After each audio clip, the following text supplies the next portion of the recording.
Je suis très heureux de vous revoir dans notre émission Le Réveil sonne.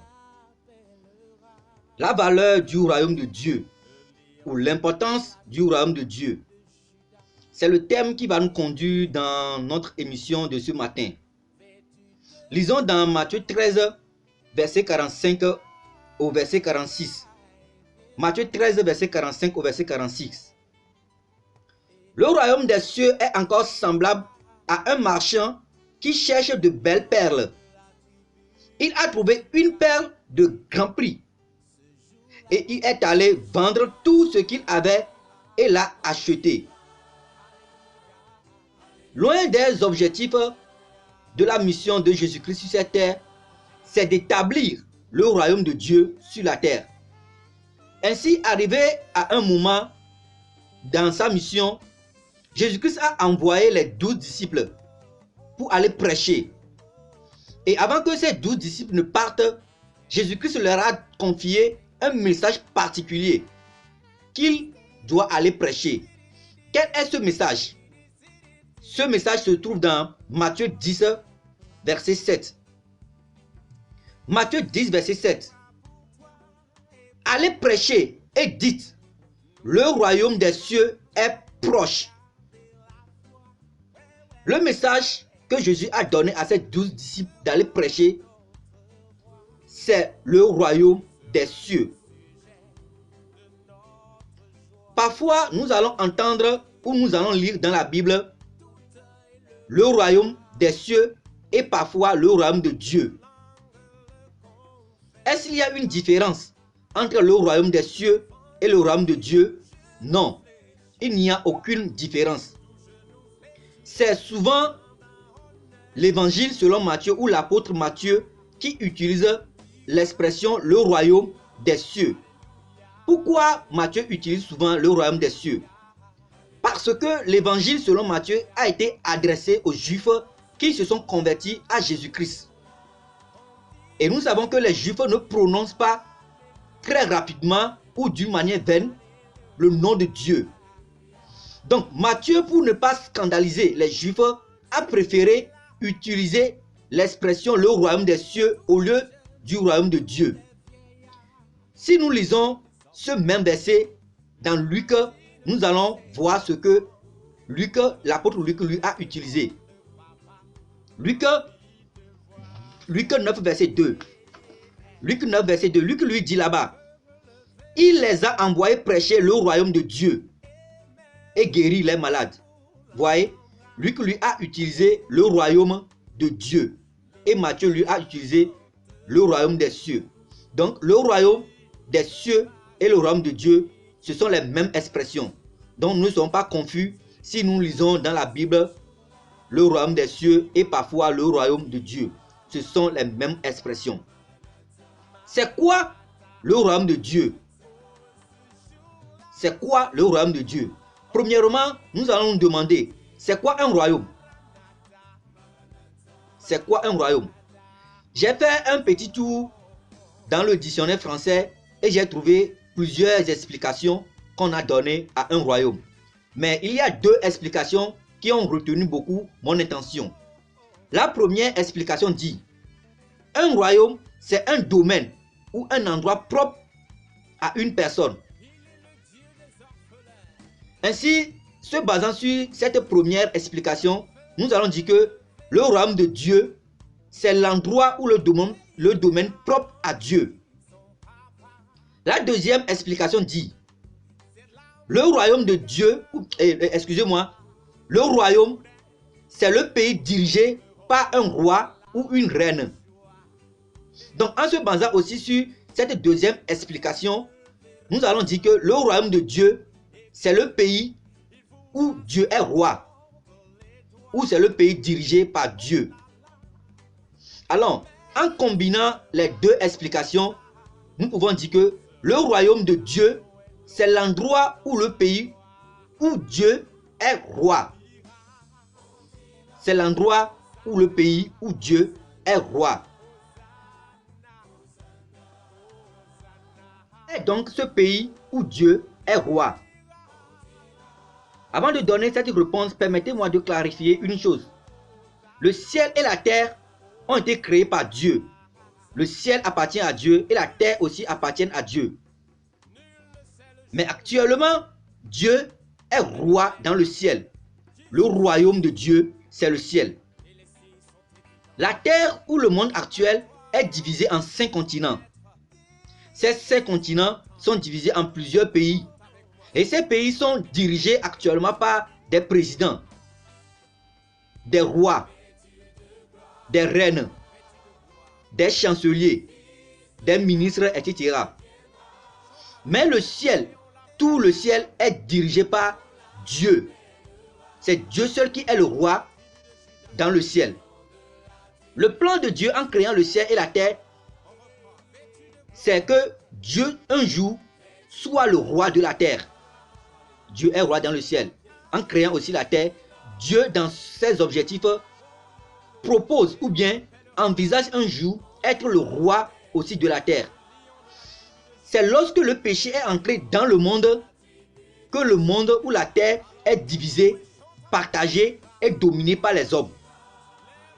Mais est-ce la fin du plan de Dieu? Non. Absolument non. Un jour, le royaume de Dieu va s'étendre sur toute la terre. D'ailleurs, ce royaume a déjà commencé à exister sur la terre. Le royaume de Dieu a commencé à exister déjà sur la terre. Depuis que Jésus-Christ est venu sur la terre, Jésus-Christ est venu établir. Jésus-Christ est venu établir le royaume de Dieu sur la terre. Et ce royaume va progressivement. Ce royaume se progresse. Et bientôt, ce royaume va couvrir toute la terre. Relisons le verset 45 et le verset 46 du Matthieu 13. Matthieu 13, 45 et le verset 46. Le royaume des cieux est encore semblable à un marchand qui cherche de belles perles. Il a trouvé une perle de grand prix et il est allé vendre tout ce qu'il avait et l'a acheté. Ici, Jésus-Christ est en train de parler en parabole. Et il compare le royaume de Dieu à une perle. Jésus-Christ est en train de comparer le royaume de Dieu à une perle. Alors, pourquoi ce marchand a vendu tout ce qu'il a pour acheter cette perle qui représente le royaume de Dieu? Écoutez bien, la Bible a dit, le marchand est allé vendre tout ce qu'il possède, non pas une partie de ses biens. Tout ce que ce marchand a, il les a vendus pour acheter cette perle qui représente le royaume de Dieu. Pourquoi le royaume de Dieu est si important au point où ce marchand est allé vendre tout ce qu'il possède pour acheter, pour acquérir le royaume de Dieu? La réponse est très simple. C'est juste parce que ce marchand a vu la gloire du royaume de Dieu. Il a vu la gloire du royaume de Dieu. Il a trouvé que la gloire qui se trouve dans le royaume de Dieu, cette gloire n'existe pas sur cette terre. Ce marchand a vu que le royaume de Dieu, c'est un royaume où se trouve la justice. C'est un royaume où règne la justice. C'est un royaume où règne la paix, la sainteté. C'est un royaume où règne la vie, l'égalité, la droiture, la perfection, le succès, la victoire dans toutes choses. C'est un royaume où il n'y a pas de mort. La mort n'existe pas dans ce royaume, ni la corruption. Dans ce royaume, on n'oppresse pas les faibles, on n'oppresse pas les opprimés, on n'oppresse pas les malheureux. D'ailleurs, il n'y a pas de malheureux dans ce royaume. C'est l'égalité, la justice qui règne dans ce royaume. Donc ce marchand a vu la gloire de ce royaume. Et il est allé vendre tout ce qu'il possède pour acheter cette perle qui représente le royaume de Dieu. Nous voyons que ce marchand a raison de vendre tout ce qu'il a pour acheter ce royaume. Nous voyons maintenant que ce marchand a raison de vendre tout ce qu'il possède pour pouvoir acheter ce royaume, parce qu'il a trouvé la gloire qui se trouve dans ce royaume. Il a vu la gloire du royaume de Dieu. Quel enseignement nous pouvons tirer de cette parabole de Jésus-Christ? Quel enseignement allons-nous tirer de cette parabole? Pour répondre à cette question, nous sommes obligés de comprendre l'activité qu'exerce ce marchand.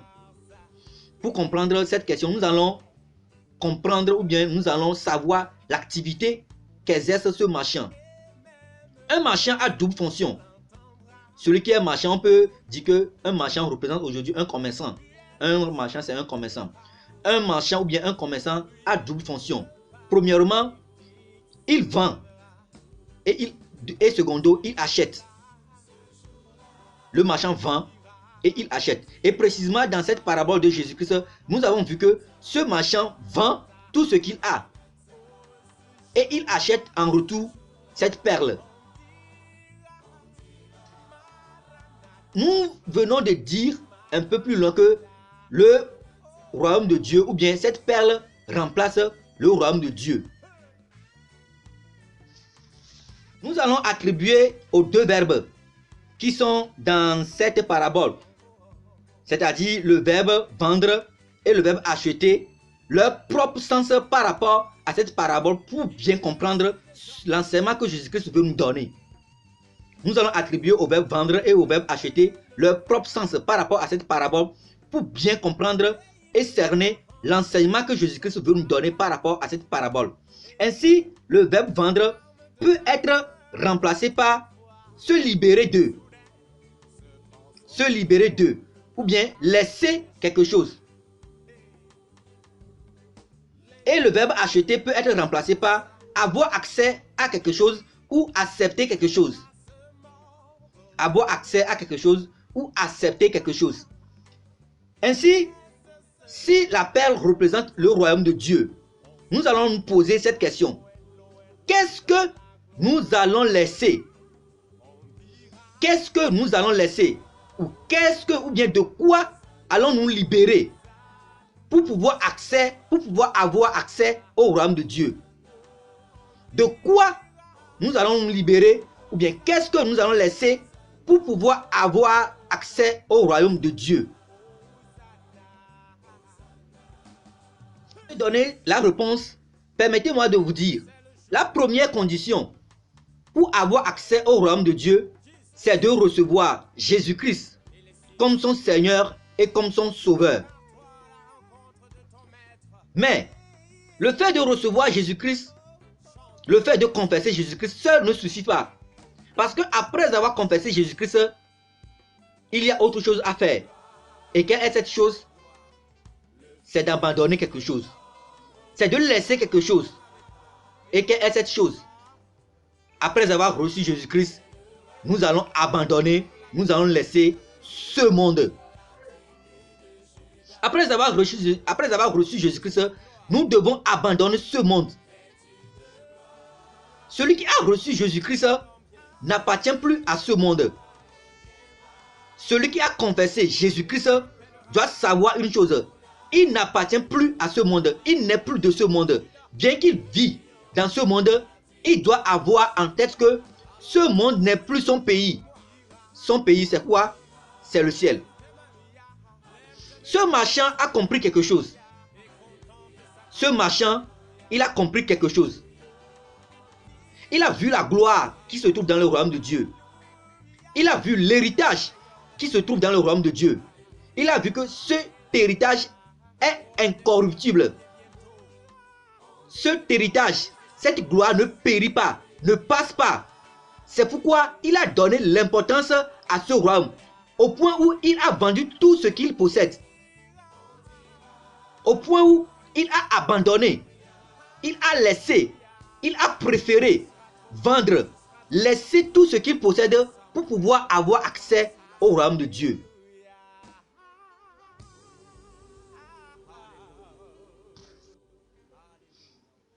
Mon frère et ma soeur, toi qui m'écoutes, toi qui me suis, qu'est-ce qui est précieux à tes yeux?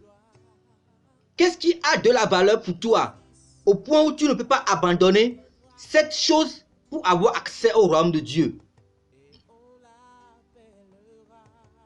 Le seul fait de confesser le nom de Jésus-Christ ne suffit pas pour avoir accès au royaume de Dieu. N'oubliez pas, Jésus-Christ a dit dans Matthieu 7, tous ceux qui me disent Seigneur, Seigneur, n'entreront pas dans le royaume de Dieu, mais celui-là seul qui fait la volonté de mon Père. Les gens croient aujourd'hui que après avoir confessé le nom de Jésus-Christ, c'est fini. Donc ils ont obligatoirement ce passeport pour le royaume de Dieu. Parfois, certains même croient que le fait d'être baptisé, de posséder un carnet de baptême, est un accès pour eux, pour avoir accès au royaume de Dieu. Tu ne présenteras pas ce jour ton carnet de baptême à Dieu. Tu ne présenteras pas ce jour ton carnet de baptême à Dieu. Le seul fait d'avoir confessé le nom de Jésus-Christ ne te suffit pas pour avoir accès au royaume de Dieu. Qu'est-ce qu'il te faut? Il te faut abandonner ce monde. Il te faut laisser tout ce qui est dans ce monde. Les gens préfèrent le monde plus que Dieu, au point où ils ne veulent même pas écouter la voix de Dieu. Ils ne veulent même pas suivre la volonté de Dieu. Qu'est-ce qui est précieux à tes yeux? Est-ce les plaisirs de ce monde? Est-ce les plaisirs sexuels? La fornication? La masturbation? L'adultère? La pornographie? Les gens préfèrent aujourd'hui les images, les vidéos pornographiques. Ils s'adonnent à ces vidéos. Ils prennent plaisir à ces vidéos. Au point où ils ne veulent pas les laisser au profit du royaume de Dieu. Les gens préfèrent courir derrière les garçons, courir derrière les filles, faire la course aux filles, faire la course aux garçons, au profit du royaume de Dieu. Qu'est-ce qui est précieux à tes yeux plus que le royaume de Dieu? Regarde ce marchand. Il a su connaître la valeur du royaume de Dieu. Il a su connaître la valeur de ce royaume, au point où il a tout vendu, il a tout abandonné, il a tout laissé pour pouvoir avoir accès au royaume de Dieu. C'est la cupidité qui t'empêche. Ce sont les mauvaises compagnies, la calomnie, la médisance. Qu'est-ce qui peut t'empêcher, mon frère, ma soeur, pour ne pas avoir accès au royaume de Dieu? Pour moi, je ne trouve rien. Rien ne doit nous empêcher pour avoir accès au royaume de Dieu. Lisons ce verset pour terminer. Jacques 4, verset 4. Jacques 4, verset 4. Il dit, adultères que vous êtes, ne savez-vous pas que l'amour du monde est inimitié contre Dieu? Celui donc qui veut être ami du monde se rend ennemi de Dieu. Celui qui veut être ami du monde se rend ennemi de Dieu. Si tu aimes le monde plus que Dieu, il faut savoir que tu es ennemi de Dieu. Tu peux beau confesser le nom de Jésus-Christ, tu peux beau fréquenter l'église, tu peux beau aller à l'église chaque matin, chaque soir, tu peux être un beau musicien, tu peux être un bon choriste, tu peux chanter toutes les voix, première voix, deuxième voix, troisième voix, je ne sais pas. Tu peux savoir jouer la batterie, tu peux savoir jouer tu peux savoir jouer piano, tu peux savoir jouer les guitares basses, guitare solo, tu peux savoir comment chanter, plus que tu peux posséder toutes les voix, les belles voix de ce monde. Mais si tu n'abandonnes pas ce monde, il faut savoir que tu es ennemi de Dieu et tu ne peux jamais avoir accès au royaume de Dieu. Terminons avec le même verset dans 1 Jean 2, verset 15. 1 Jean 2, verset 15. Il dit, n'aimez point le monde, ni les choses qui sont dans ce monde. Si quelqu'un aime le monde, l'amour du Père n'est point en lui. Et le verset 17 de 1 Jean 2 dit, et le monde passe, et sa convoitise aussi. Mais celui qui fait la volonté de Dieu demeure éternellement. Celui qui fait la volonté de Dieu demeure éternellement. Et le monde passe, et ses convoitises aussi passent. Veux-tu ressembler à ce marchand? Tu veux imiter ce marchand? qui a vendu tout ce qu'il possède pour pouvoir gagner le royaume de Dieu. Imitons ce marchand. Suivons l'exemple de ce marchand. Abandonnons ce monde au profit du royaume de Dieu. Que la grâce et la paix de Dieu vous soient accordées au nom de notre Seigneur Jésus-Christ. Amen.